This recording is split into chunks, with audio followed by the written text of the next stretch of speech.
ये तस्वीर आप उस जगह की देख रहे हैं। आज कई दिनों से उस जगह पर मृतक शैलेश जो MBBS का छात्र था उसका परिवार बैठा। कई विपक्ष के राजनीतिक दल के लोग भी आए, समाज सेवी भी आए, लेकिन नतीजा क्या निकला? अब तक जिसके कानों में आवाज पहुंचनी चाहिए वहां तक वो आवाज नहीं पहुंची है। आज उसी को लेकर उन अधिकारियों के, उन जन प्रतिनिधियों के कानों में आवाज पहुंचाने के लिए, उनकी दिमाग की जो बुद्धि शुद्धि है उसको ठीक करने के लिए हवन किया गया है। और मृतक शैलेश जो MBBS का छात्र है उसकी आत्मा की शांति के लिए परिवार बैठा है। कई दिनों से मैं रोज आपको दिखा रही हूँ, लगातार दिखा रही हूँ। कई राजनेता जो हैं वो भी यहाँ पर आ रहे हैं, दल के लोग, लेकिन अधिकारी और जिम्मेदारों को यहाँ पर आने में पता नहीं क्या उन्होंने ऐसा क्या कर दिया है जो वो लोग यहाँ पर नहीं आ रहे हैं। तो पहले तो उस बच्चे के पिता से फिर मैं दोबारा बात करूंगी। लगातार मैं बात कर रही हूँ, लेकिन बात करने के साथ साथ किसी उसका समाधान हो, ये बहुत बड़ी बात होती है। समाधान अब तक नहीं हो पा रहा है। हम लोग प्रयास कर रहे हैं, लगातार रोज खबरें दिखा रहे हैं। क्या माना जाए, अब तक क्यों समाधान नहीं हो रहा है? समाधान न होने के पीछे एक बहुत बड़ी वजह है, जो कि हमारे नगर विधायक जी हैं वो नहीं चाहते कि हमारे बेटे को, हमारे परिवार को, हमें, हमारे समाज को, इन दलितों को, इन पिछड़ों को कोई न्याय मिल पाए। ऐसा क्यों कह रहे हैं आप? मैं इसलिए कह रहा हूँ कि कल माननीय विधायक जी हमारे आवास पर आए थे सुबह 10 बजे के लगभग, और आकर के, और उनके साथ ही महानगर अध्यक्ष राकेश संखवा जी भी आए थे, और उनके साथ ही एक सुरेंद्र राठौर जी हैं, नॉमिनेट पार्षद हैं, भाजपा के ही हैं, वो भी आए थे। और 15 से 20 लोग के लगभग हमारे कमरे में और अन्य लोग मौजूद थे, क्योंकि हम यहाँ धरने पर आने को तैयार हो रहे थे। सभी लोग वहाँ एकत्रित हो रहे थे, सभी लोग वहीं पर थे। आकर के विधायक जी ने सभी लोगों को देखा तो उन्होंने सोचा कि हम सिंपैथी थोड़ी सी बटोर लें तो थोड़ा ठीक रहेगा, कि वो लोग बहुत हैं। तो उन्होंने फ़ोन लिया और मेज़ पर रख दिया हैंड फ्री करके। डिप्टी CM साहब को फ़ोन लगाया और उन्होंने कहा कि सर, हम आपके पास आए थे उस दिन लखनऊ, पीड़ित परिवार को लेकर के आए थे, आपसे मिलाया था, तो उसमें अभी तक कोई कार्रवाई नहीं हुई। डिप्टी CM साहब ने उधर से कहा कि आप ही तो हमारे सचिव साहब को मना कर गए थे कि कोई कार्रवाई मत करना है इसमें, इसलिए कार्रवाई नहीं हुई। उन्होंने नहीं साहब, मैं क्या मना कर गया था, एकदम बड़बड़ा गए उनका। कितने दिन हो गए इस मामले को? कितने दिन हो गए आप लोग? पूरे प्रकरण को? हाँ।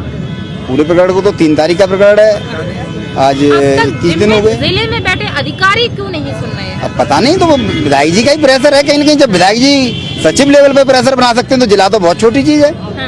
तो आपको ऐसा कैसे लग रहा है? मैं बता तो रहा हूँ ना, बस सुननी है ना पूरी बात मेरी। जिले के अधिकारियों के जो आला अधिकारी, उनकी जिम्मेदारी नहीं है निष्पक्ष? ना, जिम्मेदारी है, परंतु मैं क्या कह रहा हूँ, विधायक जी 2 बार के चेयरमैन रह चुके हैं, तीसरी बार विधायक हैं, कहीं न कहीं अपने आप को बहुत बड़ा उनका ओहदा है। विधायक के अलावा और भी जनप्रतिनिधि हैं, सांसद हैं जिले के। मेरा मानना ये है कि जिले में वो अपने आप को मिनी CM मानते हैं।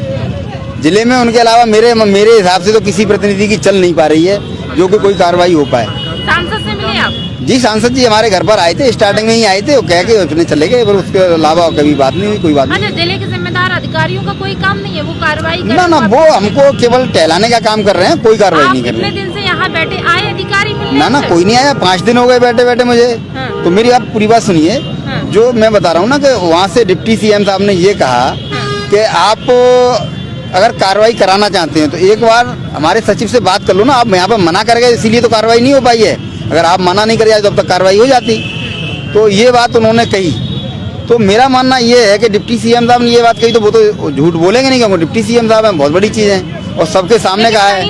तो उन विधायक जी के सभी लोग खाना पूर्ति कर रहे हैं, ये मानूं मैं? बिल्कुल खाना पूर्ति कर रहे हैं, और विधायक जी तो बहुत बड़ा ढोंग रच रहे हैं हम लोगों को बेवकूफ़ बनाने का, हम दलितों का शोषण करने में सबसे। तो ये आपने सुना शैलेश के पिता को, जिन्होंने साफ तौर पे कहा कि कहीं ना कहीं, चाहे उस जिले के जनप्रतिनिधि हो, चाहे उस जिले के अधिकारी हो, कोई भी नहीं सुन रहा। और अगर मैं कहूँ तो ये बात सच भी है, इसको नकार नहीं सकते हैं, क्योंकि कई दिनों से ये लोग बीचों बीच शहर के मुख्य चौराहे पर बैठे हुए हैं, लेकिन कोई भी जिम्मेदार, कोई भी अधिकारी नहीं आया। अधिकारियों को तो कम से कम सुनना चाहिए था। जी, आज माननीय जयवीर सिंह जी का फोन आया था, ठाकुर जयवीर सिंह जी मंत्री जी हैं, तो उन्होंने हमें आश्वस्त किया है। उन्होंने कहा है कि आप निश्चिंत रहें, परेशान न हो, आपको न्याय मिलेगा, सरकार आपके साथ है, इन दोषियों के खिलाफ कार्रवाई होगी और इनके साथ कठोर कार्रवाई होगी, इनको जेल भेजा जाएगा, आप परेशान न हो, जल्द से जल्द कार्रवाई होगी। ये माननीय जयवीर सिंह ने हमें आश्वासन दिया है।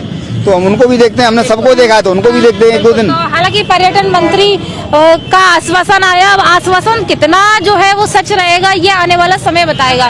विधायक जी 3 दिन से मैं लगातार देख रही हूँ आप आ रहे हैं और लगातार आप मृतक शैलेंद्र के पिता के साथ बैठ रहे हैं यहाँ पर धरना स्थल पर। क्या माना जाए अब तक क्यों कोई नहीं सुन पा रहा, अधिकारी क्यों इस तरह से कर रहे हैं? देखिए, अधिकारी भी तो सिस्टम का ही एक हिस्सा है और जब सिस्टम पे प्रेशर हो कार्रवाई न करने का तो अधिकारी भी एक अंग है उसका, तो अधिकारी क्यों करेंगे? जब डिप्टी सीएम साहब ये कह रहे हैं माननीय विधायक जी से कि आपने कार्रवाई करने के लिए मना कर दिया है तो कार्रवाई होगी कैसे? वो तो अच्छा हुआ कि उन्होंने हैंड फ्री कर दिया और उन्हें ये कल्पना भी नहीं होगी कि डिप्टी सीएम ऐसी बात कह देंगे। तो वो बात पीड़ित परिवार पर आ गई। शैलेंद्र के पिता श्री उदय सिंह जी ने अपने कानों से उस बात को सुना है कि डिप्टी सीएम साहब ने क्या कहा। तो ये बहुत घोर निंदनीय है कि एक जनप्रतिनिधि पीड़ित पक्ष के साथ न खड़े होकर दोषियों के साथ खड़े हैं। ये अफसोसनाक। शैलेंद्र के पिता तो कई मंत्रियों से मिले, कई मंत्रियों के चक्कर काटे। क्या माना जाए, अधिकारी तो सुन ही नहीं रहे, चलिए वो जिला लेवल करे, विधायक भी नहीं सुन रहे जैसा कि शैलेंद्र के पिता बता रहे, लेकिन और जो मंत्री हैं वो क्यों नहीं सुन रहे जो चक्कर काट रहे हैं? और मंत्री क्या कर रहे हैं? बात तो वही है ना कि जो ताकतवर विधायक हैं उनका प्रेशर इतना जबरदस्त है कि कोई आज जो उदय सिंह जी ने बताया है, अभी आपको भी उन्होंने बयान दिया, अपना इंटरव्यू दिया है कि माननीय जयवीर सिंह जी का फोन आया उनके पास और उनको आश्वस्त किया है कि कड़ी से कड़ी कार्रवाई होगी, जो दोषी हैं उनको सख्त से सख्त सजा दी जाएगी, निष्पक्ष जांच होगी। तो आज उनको विश्वास जागा है। लेकिन आज ठाकुर जयवीर सिंह जो पर्यटन मंत्री हैं, आज उनको ध्यान आया कि परिवार यहाँ धरने पर बैठा है। उस दिन जिस दिन एक अधिवक्ता का जो शहर में कांड हुआ था उस दिन भी तो आए थे ठाकुर जयवीर सिंह, क्या उस परिवार से उस दिन मिले थे वो? देखिए, ये जितने आपके प्रश्न हैं ये जयवीर सिंह जी से पूछने के हैं प्रश्न। मैं वही बात आपको बता रहा हूँ जो शैलेंद्र के पिता श्री उदय सिंह जी ने बताया है कि आज माननीय जयवीर सिंह जी का फोन आया है और वो भी बहुत दमदार मंत्री हैं उत्तर प्रदेश सरकार में, उन्हें आश्वासन दिया है। मुझे भी लगता है, हम लोग एक समय में एक पार्टी में साथ रहे थे तो उनको मैं व्यक्तिगत तौर पर जानता हूँ माननीय जयवीर सिंह जी को, और मुझे पूरा विश्वास है कि जो आश्वासन उन्होंने उदय सिंह जी को दिया, जो शैलेंद्र के पिता हैं, उनको न्याय मिलेगा और कड़ी कार्रवाई होगी। भाजपा सरकार तो कहती है सबका साथ, सबका विकास और सबका विश्वास। जब नेता तो चलिए हम मानते नहीं सुन रहे हैं, लेकिन अधिकारी भी क्या दबाव में काम कर रहे हैं? अधिकारी सरकार के ही प्रेशर में काम करते हैं, तो सरकार की मानते हैं। देखिए, यही अफसोस की बात है भाई, इन्हें महसूस क्यों हो रहा है बार बार ये पीड़ा क्यों बाहर आती है कि भाई हम दलित हैं, हमें न्याय नहीं मिल रहा। एक घटना होती है उसमें तुरंत कार्रवाई होती है, बहुत अच्छी बात है, मैं धन्यवाद देना चाहता हूँ प्रशासन को, और उस परिवार को लगा कि हमें न्याय मिल गया। लेकिन इस परिवार को, शैलेंद्र के परिवार को 3 दिसंबर की बात है, आज 24 दिसंबर हो गया, कोई न्याय नहीं मिला, कोई जांच नहीं हो रही है, एफआईआर पर कोई कार्रवाई नहीं हो रही है, और ये पक्ष खुलकर सामने आ गया है कि इन सबके पीछे माननीय विधायक फिरोजाबाद हैं। वो नहीं चाहते कि दोषियों के खिलाफ कोई कार्रवाई हो, शैलेंद्र के परिवार को न्याय मिले। ये बिल्कुल स्थिति स्पष्ट हो गई है। स्वास्थ्य मंत्री जी को, स्वास्थ्य जो मंत्री हैं ब्रजेश पाठक जी, उनको गोपनीय जांच करानी चाहिए, वो खुद यहाँ पर जांच कराए। विधायक के द्वारा अगर प्रेशर बनाया जा रहा है या कोई काम किया जा रहा है तो स्वास्थ्य मंत्री भी क्या विधायक जी की बातों पर विश्वास कर रहे हैं? उनके आंखों में क्या पट्टी बन गई है क्या? डिप्टी सीएम साहब ने तो यही कहा है, वही स्वास्थ्य मंत्री भी हैं, और उन्होंने खुलकर ये कहा है कि विधायक जी आपने कार्रवाई करने को मना कर दिया, इसलिए हमने कार्रवाई। एक सब पूरी चैन चली आ रही है, किसी को इंसाफ नहीं मिलेगा यार। अगर ऐसा ही है तो नहीं मिलेगा, लेकिन आज जो मंत्री जयवीर सिंह जी ने जो आश्वासन दिया है उससे आशा जाग रही है कि शैलेंद्र के परिवार को न्याय मिलेगा। बिल्कुल। तो यहाँ धर्म सिंह एडवोकेट जी हैं, वो मौजूद हैं। अच्छा, एक बात बताइए वकील साहब, कुछ दिन पहले अधिवक्ता हत्याकांड हुआ था जिसमें तत्काल त्वरित कार्रवाई भी की गई, दूसरे दिन मुख्य आरोपी को भी पकड़ लिया गया। लेकिन सवाल यहाँ पर ये उठता है, उस दिन भी मंत्री जी आए थे, तो क्या इस परिवार से मिले थे उस दिन मंत्री जी आके? अफसोस की बात है कि जाति और धर्म के नाम पर शासन का काम चले, हाँ। ये इससे बड़ी दुर्भाग्य की बात कोई नहीं हो सकती। हाँ। मैं ये कहना चाहूंगा कि अच्छी बात है कि हमारे जयवीर सिंह जी गए थे हमारे अधिवक्ता के घर, लेकिन उन्हें इनके साथ भी आना चाहिए था, इनके पास भी आना चाहिए था। क्यों नहीं आ सके, ये बड़ी बात है। यहाँ सत्ता पक्ष के साथ के जो विधायक हैं, उन विधायक का कोरोना काल से आपके सामने इतिहास है, अनेजा जी का और उनका दोनों का। तो ऐसी स्थिति में आप जान रहे, जब यहाँ पर मुख्यमंत्री आए थे तो सीधा सीधा नाम उन्होंने विधायक मनीष सिसोदिया जी का लिया था। उन्होंने संदेश दिया था जिला प्रशासन को कि मनीष सिसोदिया ही ऑल एंड ऑल है, इसीलिए अधिकारी भी मनीष सिसोदिया के बिना हिल नहीं सकते। बिल्कुल मान लिया वकील साहब, मान लिया, लेकिन अब ये न्याय मांगने कहा जाए, सवाल तो ये उठ रहा है। अगर न्याय मिलता तो यहाँ धरने पर क्यों बैठे? अगर न्याय मिलता तो हम और अन्य लोग, हमारे साथी लोग आज पीड़ित के साथ खड़े हैं, इसीलिए तो खड़े हैं। न्याय नहीं मिला, और न्याय दिलाने तक के लिए हम सारे समाज के लोग, जाति के लोग, अन्य लोग, सारे लोग इतनी ताकत के साथ इनके साथ लड़ेंगे और न्याय लेके रहेंगे। अब कुछ भी हो, किसी भी हद तक हम आंदोलन करने के तैयार हैं। अच्छा, सरकार में अपनी बात मनवाने के लिए, अपनी सही बात को कहने के लिए, अपने जो पीड़ित परिवार है उसको सबको धरने पर ही बैठना पड़ेगा। ये आपके सामने सब जगह का यही इतिहास आ रहा है, चाहे पूरे उत्तर प्रदेश के अंदर देखा है। बाबा जी बिना दबाव के किसी की सुनते नहीं है, इसीलिए बाबा जी कहते हैं कि अपराधी भयमुक्त है। तो अपराधी भयमुक्त कैसे होंगे जब नामित लोग हैं, दोषी लोग हैं, उनको आप तक अभी तक ट्रांसफर नहीं करा पाए, न सस्पेंड नहीं कर पाए। अब जब प्रिंसिपल को आप सस्पेंड नहीं कर रहे, वो अधिकारी बैठे हुए हैं, तो कैसे यहाँ पे न्याय हो जाएगा? जब तक ये नहीं हटेंगे तब तक न्याय नहीं होगा। हमारी मांग है कि इन्हें तुरंत सस्पेंड किया जाए, इन्हें गिरफ्तार किया जाए, तब न्याय मिलेगा।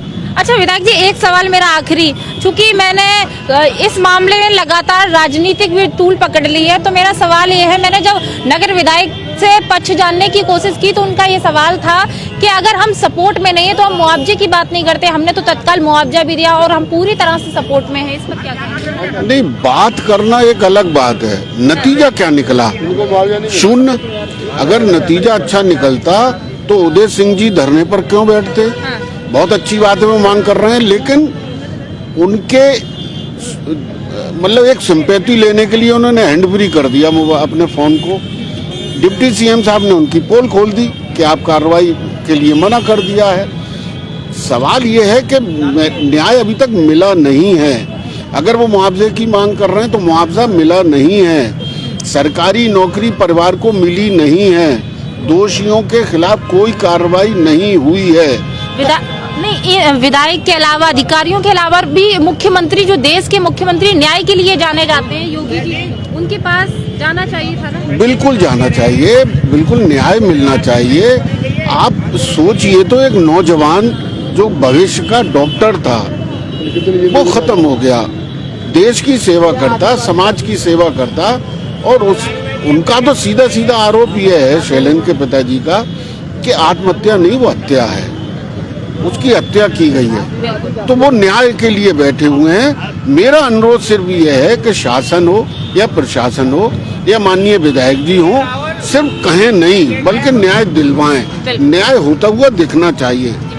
तो साफ तौर पर कुल मिलाकर यहाँ पर एक निष्कर्ष निकल कर आया। मैं आपको बता दूं, ये जो परिवार बैठा है, लगातार कुछ लोगों का यह कहना है कि नगर विधायक मनीष सिसोदिया के द्वारा न्याय नहीं मिल पा रहा है, उनके प्रेशर में न्याय नहीं मिल पा रहा है। लेकिन मेरा सवाल ये यहाँ पर ही उठता है, हम नहीं कह रहे कि अधिकारी नहीं सुन रहे, ठीक है, कोई बात नहीं, नगर विधायक का प्रेशर है, हम ये भी बात को मानते हैं। तो मुख्यमंत्री हैं हमारे योगी आदित्यनाथ, जो न्याय के लिए जाने जाते हैं, जो अपने काम करने के कार्य से जाने जाते हैं, उनके पास जाएं, उनसे शायद कोई ना कोई गुहार लगाएं। हालांकि हम अपने चैनल के माध्यम से केवल और केवल इनकी आवाज पहुंचा सकते हैं, लेकिन सबसे दुख की बात यह है कि सरकार में जो सरकार लगातार सबका साथ, सबका विकास और सबका विश्वास कहती है, यहाँ भी लोग मजबूरी में बैठे हुए हैं। एक वो परिवार बैठा है जिसका बच्चा भी चला गया, जिसके सपने भी चले गए, सब कुछ चला गया, उसके बावजूद भी न्याय के लिए हाथ खाली होकर यहाँ बैठा है और कोई सुनने वाला नहीं है। मैं फिर कहूंगी, बीचों बीच चौराहे पर बैठा है, कोई अधिकारी सुनना नहीं चाहता, कोई नेता सुनना नहीं चाहता। कब तक बैठेंगे, क्या बैठेंगे, कैसे बैठेंगे, ये हम लगातार आपको दिखाते रहेंगे। फिलहाल ये तस्वीर हमने दिखाई, पीछे आपको दिखा दें तो सैकड़ों लोग यहाँ पर जो है वो बैठे हुए हैं। आप देख सकते हैं, कौन सुनेगा, किसको सुनाए, ये बहुत बड़ा टाइटल है कि कौन सुनेगा, किसको सुनाए। तमाम लोग बैठे हुए हैं यहाँ पर, कहीं ना कहीं आश्वासन पे आश्वासन यहाँ पर दिया जा रहा है। उधर हम अपने सहयोगी से कहेंगे, आज अधिकारियों की बुद्धि शुद्धि के लिए हवन भी किया गया। मैं आपको बता दूं, सैकड़ों लोग जो यहाँ बैठे हैं, महिलाएं भी यहाँ पर बैठी हैं। कुल मिलाकर अभी तक इनको इंसाफ नहीं मिला। कहीं ना कहीं इंसाफ की तराजू में या तो सत्ता का असर दिख रहा है, या फिर प्रेशर का असर दिख रहा है, या फिर अधिकारी जो है वो देखना नहीं चाहते, इग्नोर कर रहे हैं। ये बड़ा सवाल हो गया। फिलहाल क्या होगा वो भी हम लगातार आपको दिखाते